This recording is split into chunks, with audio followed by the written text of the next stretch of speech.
Bonjour à tous, merci d'être au rendez-vous de l'information sur BB24. Tout de suite, le sommaire.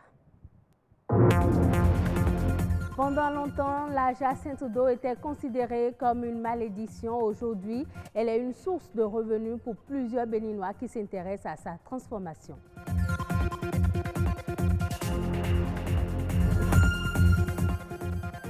À la fois ludique et didactique, le Jardin des plantes et de la nature de Porto Novo constitue un élément important du patrimoine historique et naturel du Bénin. Nous irons à sa découverte dans un instant. Un nouvel ouvrage enrichit l'univers littéraire béninois. Fragile, c'est le nom donné à ce nouveau livre. Son auteur, Méchac Adiaro, l'a dédicacé à ses lecteurs. C'était samedi dernier à l'Institut français de Cotonou. C'est une plante invasive mais qui possède d'énormes vertus. C'est la jacinthe d'eau. Sa prolifération est une source de nuisances environnementales, économiques et sociales dans les milieux aquatiques du Bénin.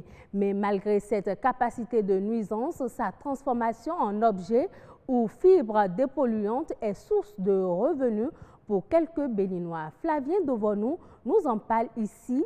Des bienfaits de la jacinthe d'eau, il est au micro de Gloria Oni et Louis Koudoubo.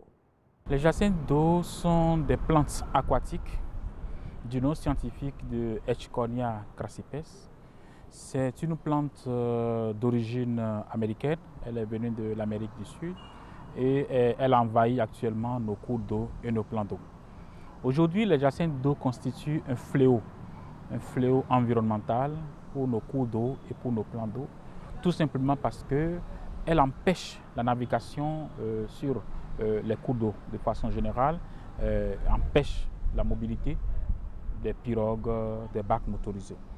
La jacinthe d'eau, lorsqu'elle est dans un milieu et envahit toute la surface du milieu de l'eau, perturbe la biodiversité de la faune et de la flore, en ce sens qu'elle empêche d'autres plantes aquatiques de se développer.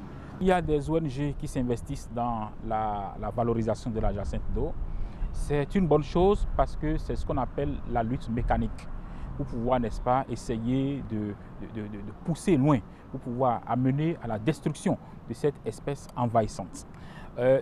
Aujourd'hui, vous allez constater qu'il est capable d'utiliser la jacinthe d'eau pour pouvoir faire, n'est-ce pas, de l'engrais organique. C'est-à-dire, on l'utilise pour faire du compost.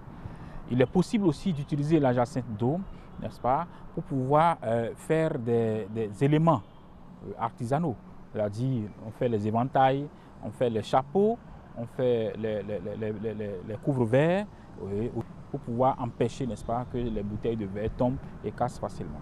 La jacinthe d'eau, aujourd'hui, de jour en jour, sa valorisation est en train de prendre de la valeur et je crois que c'est la seule manière pour nous de lutter contre, n'est-ce pas, l'expansion exagérée de cette plante qui, il faut le rappeler, a été introduite au Bénin vers les années 1977. Le patrimoine naturel du Bénin est composé de plusieurs monuments qui lui donnent une spécificité vis-à-vis des autres patrimoines naturels africains.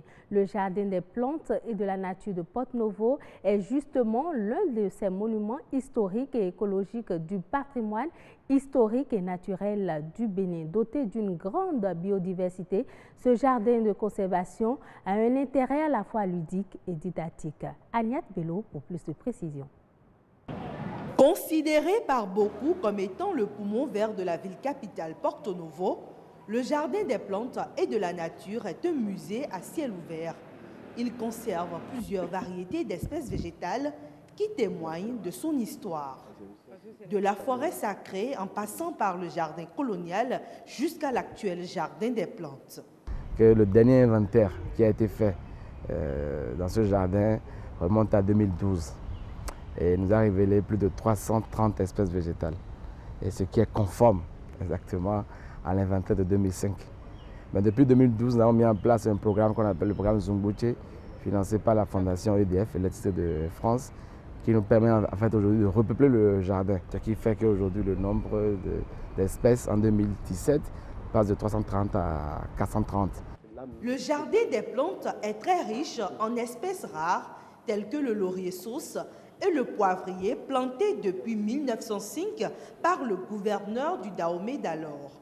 Que dire de l'iroko et du collatier, tous deux vieux de plus de 300 ans, les vestiges de la forêt sacrée.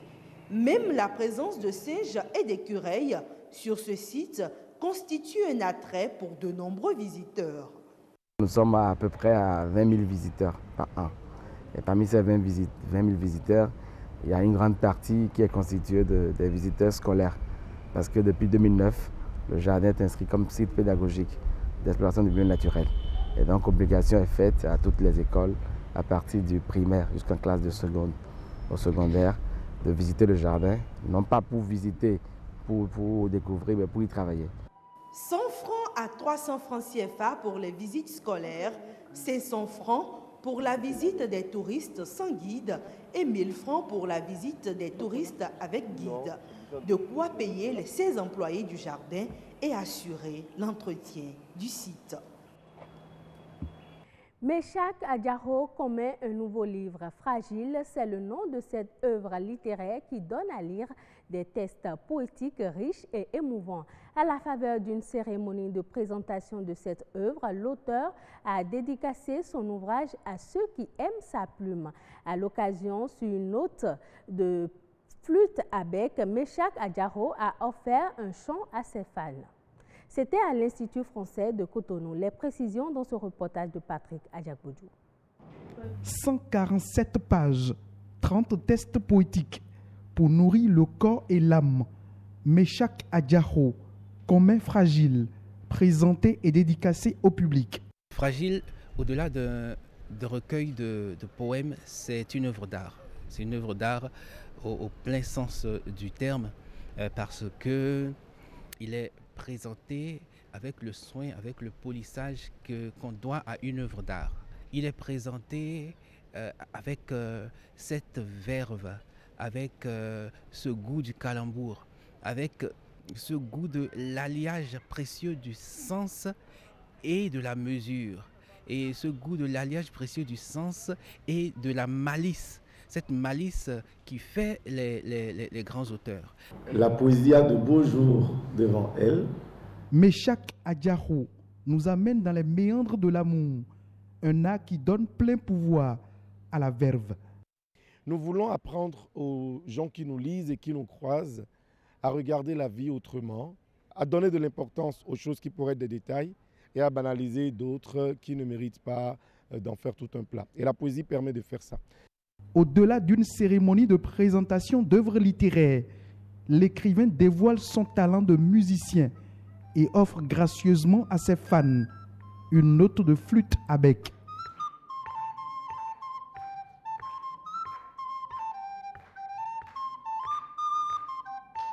La musique garantit la survie de la poésie au-delà du livre. Tant qu'il y a des musiciens pour mettre en musique les textes, eh bien, les textes survivront parce que c'est plus facile à retenir et c'est plus facile à transmettre. Une invite aux passionnés des belles lettres. Fragile, un pan poétique de l'auteur à découvrir dans les librairies et bibliothèques. La Banque africaine de développement devrait moins solliciter le marché international des capitaux dont elle est l'un des principaux émetteurs africains en 2019. Dans une de ses communications, l'institution a dévoilé qu'elle émettrait près de 4 000 milliards de francs CFA d'obligations internationales. Ce chiffre demeure assez important en rapport aux activités des pays africains sur le même marché. Toutefois, il s'affiche en baisse pour la deuxième fois consécutive après les 5 000 milliards de francs CFA en 2018. C'est la fin de ce journal. Merci de votre fidélité. On se retrouve à 19h45.